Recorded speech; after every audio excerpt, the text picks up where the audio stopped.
Eden Tekle is a stylist of over 20 years and a DC salon owner of 4 years now. We're going to hear all about her salon, how she became a salon owner, and what challenges and successes she's had along the way. Welcome back to Hairdresser Strong Show, and I'm your host, Robert Hughes, and today I'm with Eden Tekle. Eden, how are you today? Hey, Robert, how are you? I'm good, thank you. Um, everybody, I met Eden at our last hairdresser brunch, and we got to talking about various topics, and we decided to do this show together. So thank you so much for coming on and telling us about yourself. Thanks for having me. All right, so why don't we start off with you've been doing hair for over 20 years and you own a salon in DC 4 years. How did you get to the point where you became a salon owner? Why don't you tell us a little bit about your journey? So the first time when I walked into a salon to become a stylist after I graduated school, I met with the owner, and as soon as I looked at her, I was like, I want to be like that because she had the passion, the love, and the care for the customer. She was able to do everything as a one person, but she was still perfect, close to perfect in everything she does. So I was like, I want to be that person. And I've always had a passion. Opening a salon. I love that just how you love it and how you make people feel good. So my when it comes to any job, my core value is love what you do and love where you do it. And because of that, I want to create a platform where people love what they do and where they do it. And I didn't know it was that hard, but I realized my passion was a lot bigger than the problem I was facing. So that helped me. And then, of course, the amazing mentors that I had. And I ask every question and never act like I knew it all. Every time a struggle come up, I would just call one of my mentor and say, hey, what do I do about this thing? So I think that helped me to move forward in whatever challenge that comes because people love to help you if you're willing to humble and just ask them any question and it's still growing. It's just like how when you do hair, you're learning every day. Being a salon owner is the same thing. That you don't arrive. You just have to have a passion. Um, and I love it. And every time I feel like I arrive, something new come up and I'm learning again.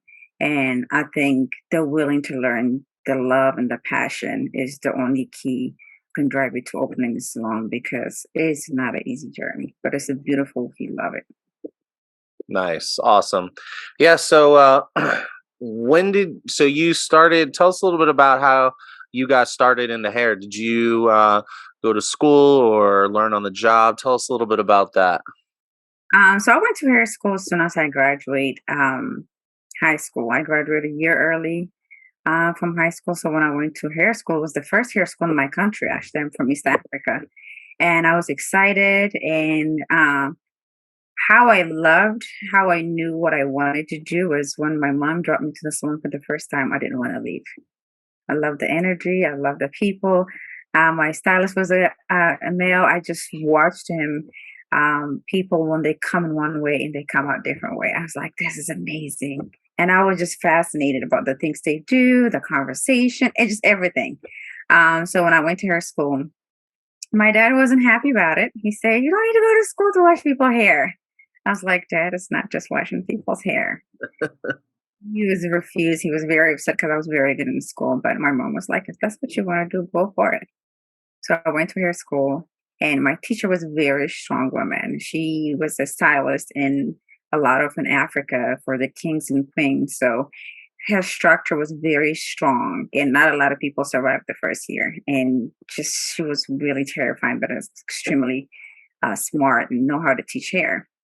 So that's when I learned you are not just a hairstylist, is what she say. You are the most important person in the world, and people will not look beautiful if it wasn't for a hairstylist. I So she love said, that. you are not just a hairstylist. So that kind of resonate with me because being good in school and you hearing that you go to hair school, what's your career? So that really helped me to understand the impact we have in people's life. And after hair school, and I left my country, of course, I came to the state. When I came to the state, of course, I still went into a hair school. And since I had my license, they gave me credit, but I ended up taking the school pretty much full time because I wanted to learn the laws, the rules, and the chemistry behind it, and what is the culture here. Also, I've never, like you can see, I'm used to my kind of hair. I've never touched a straight hair, never seen people with the straight hair. So I was willing to learn, and that really helped me. And after that, I went into a salon. I asked for a job. I told them whatever opening you have, I'm willing to take. And they were like, well, you can be a cleaning lady. You can just sweep the floor. I was like, fine. And just being there just really ignited me. And I was watching everybody. I was looking, they had over 25 stylists. I was just fascinated how everybody was so different. And it was beautiful. So I stayed there. Soon as I got my license, maybe about 4 months after that, the manager was like, okay, you up for training? I said, sure. And during the training, within 2 months, she said, well, not even 2 months, about a month, she said, you are extremely talented for me to keep you to train. She was like, I'm just going to push you more. So he literally threw me to the floor. One thing I did was for almost 2 years before I do anything, I confirm with any stylist that was around me. So I would never shy away from asking questions. I was like, hey, this is what I'm thinking about doing. What do you think? They're like, yeah, that sounds great. Or they'd be like, oh, don't do that. That's a mess. So that really helped me. On the top of that, I didn't speak well English, so I learned English here. So that has, I just wanted to make sure I will bring stylists. Hey, since I don't have, the really proper language to communicate, can you help me communicate with this with the client? And they would jump in. Oh yeah, this is what she's saying. You correct. This is what you understood. So asking that question all the time was my, biggest lesson I have learned. I never acted like, even now, never acted. I still ask my stylist, my teammates, about those questions, and just I like to confirm and to make sure because I don't want to try to, fix what I messed up if just because I didn't ask a question. So, and then after that, I knew I wanted to be salon owner. So, but 10 years ago, I was like, oh, let me be hairstylist. And of course, I was in a relationship. I got pregnant. I was like, oh, this is not going to work. So I waited until my kids were in school. I have two daughters. I have two daughters. I waited until they both went to school. And when they went to school, I was like, okay, let's just start this. So I read books, manager books. I really watched every manager that came into the salon. I learned from some what to do, from some what not to do based on my experience with them and my experience, all my teammates that had experience with the managers. So I was taking a load all the time and I asked questions. And I knew about the inventory in the salon because I was really wanted to learn about it.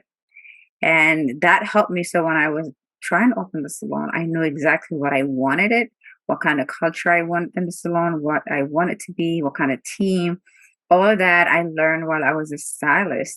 And one thing I did was, as a stylist, for the first 6 years, I never called out not one day. And that helped me gain trust with my customers. And the one time I got sick, I was getting a call from my clients because they were like, she never done this. She must be really sick. But it was just a food poison. So, but that helped me and that gave me a good relationship with the managers, with the front desk. I understood the burden everybody carries. So it made it really easy for me to do my job. And it's really easier actually if you really understand everybody's role and your platform. And after that, when I start looking for a place, I was like, I want to look at a place where there's not a hair salon nearby, of course. And also, I want it to be an area where it's not only residential or a work environment. So when I moved to H3, when I drive by H3, I'm like, this is the area I wanted to be in. And the leasing process wasn't really easy. There's so many things I learned, licensing. And the one thing I did was I hired professionals in everything. I hired an accountant. Before I pay myself, I was paying my accountant. I had an attorney to help me with the lease to make sure, my lease is really well and I can go, long term without worrying about it. I hired a broker who knew what it is to look for, what I was right. So it really helped me to pay those people and with understanding why I'm paying them for. That took a lot of burden off of my shoulders. So I knew what I cannot cut a corner off. The only person I can afford not to pay was me. Everybody else I understood I have to. That was one of the biggest thing I learned, and of course, mentors. Like I always ask any hairstylist or salon owners who've done it, or people who've done this, open a salon and just closed it and went back to working because they couldn't do it. I asked them why, what is it, and they all told me like it's just the passion was not as big as what they wanted. So I understood that, and I ask a question every step I do. I ask people, and my mentor, as soon as I sign a lease, I ask about, okay, what is the experience with with the contractors? That was the biggest challenge for me. Was I was able to get a good designer who had a good engineer that helps. So I didn't have any problem with permitting or anything because I really found a perfect person um, to who can do like the blueprint because I had to do everything from scratch, and including like the build out. I had to fire my contractor. That was like, the moment I wanted to quit. I'm like, this is it. I'm done. And I realized I'm like, okay, if I can't push forward this, it's just I'm like, if somebody did it, that means it can be done. So I went back to my mentor. I was like, this is where I am. She was like, oh, you're almost done. This is nothing. You can push forward. So she connected me with a contractor and move forward. When I open it, you thinking this is it. And here comes the biggest challenge. I'm like, the place is open. Here I am breaking. And I was like, okay, now how do I find my team and work that I wanted? And of course, as any salon owners, you hire everybody who comes in. I wasn't ready to be a leader as much as I thought I was. So I started reading books, I started taking classes. That helped me to realize, oh, how do you find your real team? What are your values? How do you value them? And I'm still reading a lot of books about leadership and teammates. So that helped me a lot. I'm still learning. And after we open, and then here comes the pandemic, I was like, oh, great, right into it. Um, and then I decided, I was like, no, I'm really tired. I'm burned out. And this moment, I can take this 3 months. I think I didn't know. I thought it was only 2 weeks. I can take it, just rest and restart and refresh and, go back, look how far I came and what I need to go. Or I can just sit back and crying about what I'm not making. So I realized, I'm like, let's just go home and just sleep. I took a rest. I read a book during the pandemic. And I think that's the moment I knew exactly what kind of team I wanted. And I had to prepare myself with the team that I was looking for. And I have to teach myself, take classes, and everything that I need to do to prepare before I let somebody, and this is what I want. So that helped me a lot. And I'm still learning, I'm still growing, and I don't think that's going to end. But the biggest challenge is not preparing myself for the team that I was looking for.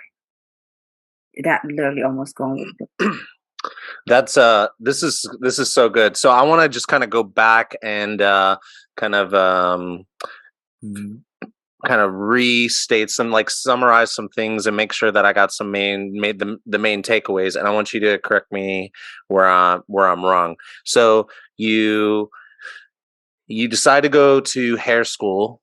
Um it sounds like, did you say you went to school twice, like once and back home and also once here? Yeah. Okay, so you went to school. How long were you doing hair before you came to the States? about 4 years.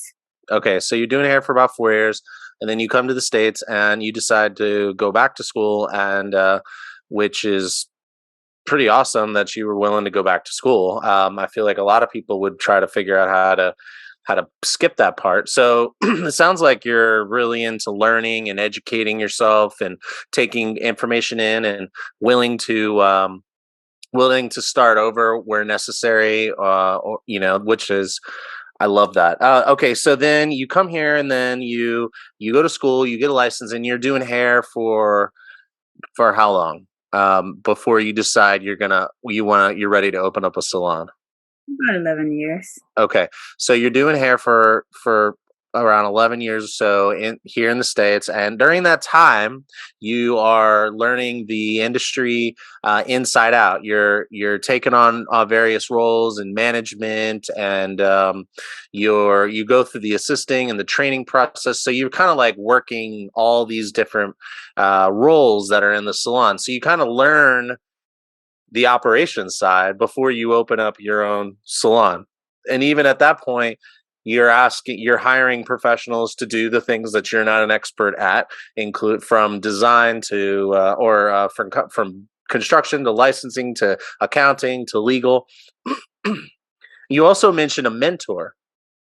When did you find your mentor? My mentors, the people who always like I learned from, they were stylists who left where I used to work, opened a salon. And what my number one mentor is actually, I only worked with her for 1 year.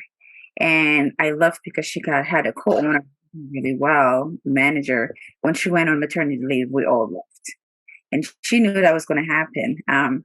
But I stayed in contact with her. She knew, but I didn't go back there because the other salon owner was there, and that's one of the things. Also, I learned like if I'm on an opening with another person, I had to make sure that person has the same passion, the same goal, the same understanding and love for the team and every part of the business. Um, so because I loved for that, but she understood how passionate I was about the job. She always told me, if you want to come back here, the floor is yours.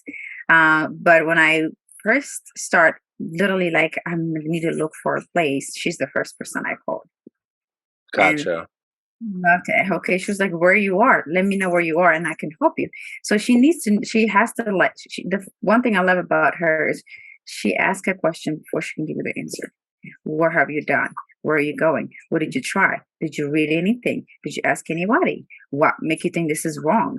Why did you come to me? Because she wants to know. I do more research before I can assume that I need help. Yeah.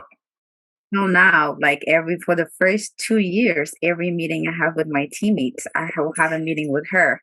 And I say, hey, this is what I'm thinking about saying to my team. She will tell me sometimes, are you out of your mind? Okay. Sometimes she was like, don't ever say that. So, but I have something to go to her. I'm not just saying, hey, tell me what to say, is not what I'm saying. I'm already going like, hey, this is what I have planned to discuss with my team. This is what I was expecting.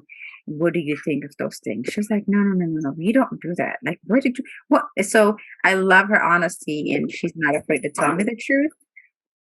But I make sure she always watch I do what she told me to do after I ask a question. So if I don't apply it, she don't tell me anything. She's like, last time you asked me, you never applied what I gave you. So why are you here now? So I had to make sure what I learned from her, what I agree from her. And she doesn't tell me do this. She say, hey, this is what I will do. And what model do you want it for you? This is my model. How can you make it yours? And then I will just tell her how I make it mine. And she's like, okay, that will work. But if Nice. I need you to come back. So she loved me asking her all the time. And I was like, you can never know it all. And she's my go to. Even now, everything I do, I run it by her if I'm not sure. Nice. So you have your I feel like finding a mentor is something that comes up with a lot of stylists. And so just being willing to ask somebody and continuously go back to that person and asking them for help. You can find yourself a mentor. And then, so during the whole process of opening the salon, you are talking to this person. You're talking to your professional team of people that you hired, and and then you open the salon, and you kind of run into the challenge of hiring and who's your team, and what type of well, you said you knew what type of environment you wanted to make, but you hadn't really thought about the team side of stuff. And it was really the break during COVID is when you were able to like come around and be prepared to come out with this new plan. So did that new plan have you letting some people go that were working with you at the time? Because sometimes you can have people that are not a good fit, not for you, but you're not a good fit for them. It's always both ways. It's never one way. So you need to send them to the place where they can really flourish and grow. And as for some of them, I didn't have what it takes to help them grow. I was very early on the system, everything, the teaching, leading. Some of them needed a lot more than I had or I knew. So I was able to let them go, hey, this is has nothing to do with you. And then being very honest. And I was very honest with them. I always take, advice from them. But yeah, you have to let them go because you can really. One thing I don't want is I don't want people to hate their passion because of the place they were in, and I noticed some of them were not flourishing as they should. So I had to let them go to find a place, and I recommend places to go for them. I made a call, say, hey, I have this person who's amazing, but not for me. So they were able to do better. For some wasn't really happy, and I understood. I'm like, I'm sorry, like sometimes it's just you have to be really honest in order for you to grow and for other people to grow. Yeah, that's good. So good. So you come back and you have to let some people go, and then you start rebuilding your team, and now you feel like what? You feel like you're there. You still hiring for that team, those team members. Where are you at now? Yeah, I'm still hiring for team members. We're still growing. Even the team we have, we're still growing. And I biggest thing I do is I have to make sure they really love what they do and where they do it, and whatever it takes to make that environment available and lovable, and then for them to grow is my job. And I have to make sure I do my job as they expect, for them to do the job. I don't think if you give somebody a lot of the things that makes it easy for them to flourish, it's hard. If you plant the water, I mean, if you water the plant and you give it the proper soil, it's just gonna grow. There's no way unless it's not meant to be in the place. If you have I can't grow, any kind of like desert plant into DC area. It's the same thing. If they're in the wrong place, you can put everything that might not work. So understanding that, knowing that, and we have to do with the love and care, because there are the people who can be a leader. Someday you might gonna want to they help. And so you really don't matter what journey they took. Doesn't matter where the character is, you really have to treat them like they're good and everything they do, but not at the place. Gotcha. All right, cool. Well, this is good. Would you say that for anybody listening to your story, I feel like they've just gotten a lot of ideas. Like if someone's here is listening or watching that wants to open up a salon, and they're hearing how you spent all this time preparing, learning the different aspects of the salon. You worked and lived the different roles, so you could really know what you were getting into. And what type of advice would you? Oh, I guess one question that what I feel like we don't talk about enough is, when it comes to thinking about like your plan and who you have to work for. What about like the financial side? Like, was it a pretty heavy lift financially to open up the salon, hiring all those people, and getting it open on day one? How long did it take you to save up for that, and or were you able to do it at a pretty low cost?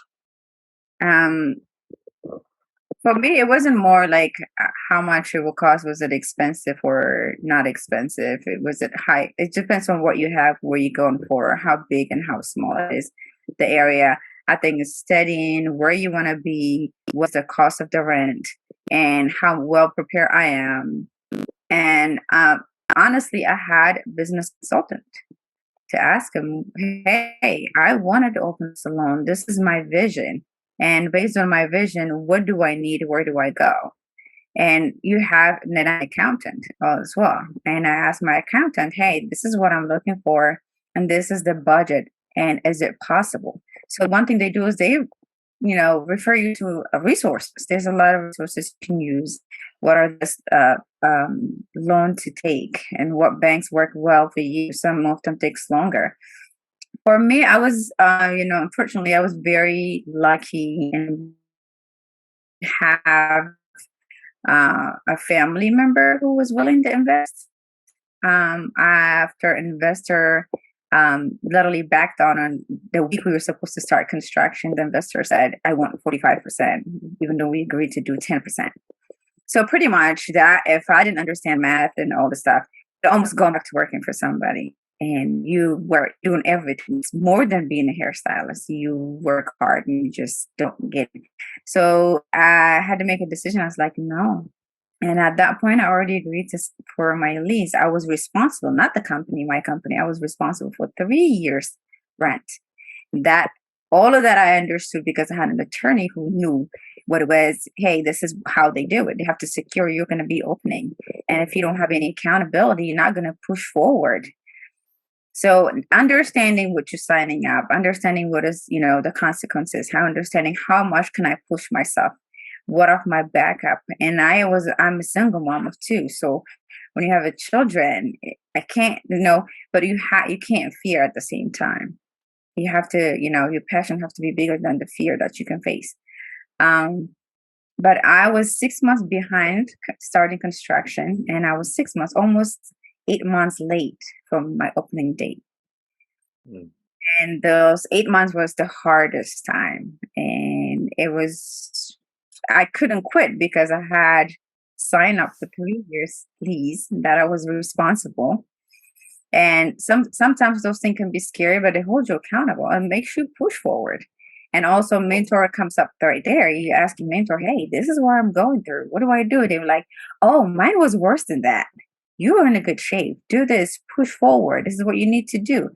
So they will help you. That's why having everybody that you need, your professional advisors, mentor who've done this industry is the key, because some of them they can give you like from business perspective, but unless you were a hairstylist, they don't know the struggle, the day to day. And then we're not sitting in the office. We on our feet and the top of, I realized I was never mentally tired until I become a salon owner, because my physical body was, I was expecting it. So having the right people, understanding and knowing what you get into, but with no fear. You can't fear because it can sound very scary.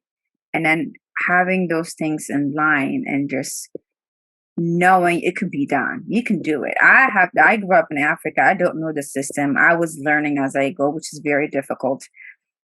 If I can do it, I don't think but you just have to willing to put the homework on. I was full-time mom, full-time employee, full-time investing on building my business for almost 18 months. And if I would know it would take 18 months, I probably would have waited a little longer because of fear. But the good thing, some of the things that you don't know, you get there and you realize, oh, I didn't know how to do this. Really help you to push forward. But mentor professionals, it's really good. Don't ask friend unless they are your mentor or they are professionals. You really, really need the professional, and you have to trust what they say and apply exactly how they say. Don't put your input on it. Don't put your opinion on it. Just take it as they give it to you and go forward. Awesome. So good. Awesome. Great. Well, I think this is a great place to wrap it up. You had started talking a little earlier about your team and building your team. I think that we would love to hear more about that for anybody who's interested in your process, but also, maybe someone here is watching this and be like, oh, I wonder what it's like to work at Eden. And so, I guess, do you have any last pieces of advice or thoughts that you'd like to share before we wrap it up? I think for me, it's like just nurture your passion for the industry. If you have the passion for the industry, you nurture that, you grow that as you study, do your homework. And it's not complicated, it's not hard. It just got to give it a little bit of time. And I haven't watched TV for a very long time because I've devoted my time learning about this industry. And, later on, I can sit back and watch all the shows that I have missed. Awesome. All right. Well, thank you so much for coming on the show today. And we'll look forward to talking to you next time. For having me. All right.